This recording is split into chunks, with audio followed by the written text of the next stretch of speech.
kembali muncul dengan frekuensi yang makin intens lagi. Dan lagi-lagi keluarganya Marni ini dihantui oleh teror suara dan juga teror penampakannya macam dulu lagi. Didatangi lagi sama genderuwo yang gak tahu kenapa. Cuman katanya karena memang mungkin Mas Harisnya pergi dengan perasaan yang kayak gitu, perasaan dia sedih, kecewa atau kayak gimana lah, kan perasaan orang bundir itu kan kayak gitu kan, depresi apa segala macam.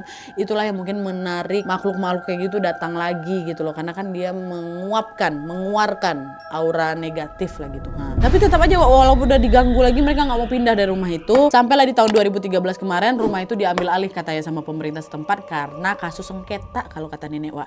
Entah apa detail kasusnya, tapi yang jelas sejak saat itu juga Marni sama Pardi suami istri ini yang udah lanjut usia ini memutuskan untuk pindah dari rumah itu. Dan meskipun udah pindah rumah nih Wak ya, Nek Marni ini masih sering mendapatkan kabar dari tetangga sekitar rumahnya itu bahwa memang rumahku tuh masih berhantu macam dulu Nek. Bahkan rumah itu juga sering beberapa kali berganti kepemilikan karena memang pemiliknya nggak betah Wak, karena dihantui sama sosok-sosok yang ada di sana. Sementara di sisi lain Nek Marni dan juga kakek Pardi menjalani hidup mereka dengan nyaman tanpa harus mengalami kejadian aneh itu lagi atau kejadian mistis seperti pada saat mereka tinggal di rumah Belanda itu, karena kan mereka sudah pindah. Alhamdulillah sudah aman.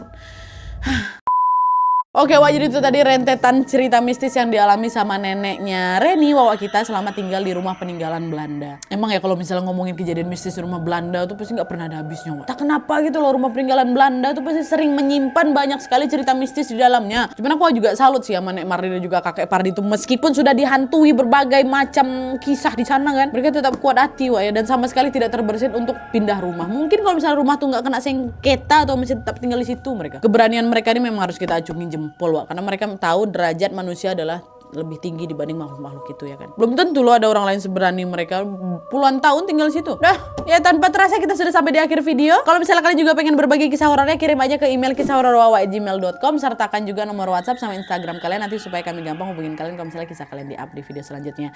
Perlu diingatkan untuk siapapun yang mengirim kisah di sini, kalian sudah siap kalau misalnya kisah kalian di-up kapan aja Wak ya. Mohon pastikan kisah yang sudah kalian kirim itu sudah mendapatkan izin dari siapapun yang bersangkutan. Oke Wak, jadi sekian dulu videonya. Terima kasih banyak yang sudah menonton. Kalau kalian suka video ini, klik like-nya.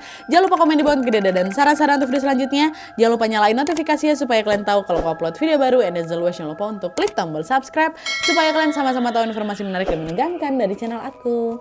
See you next video, Wak. Bye.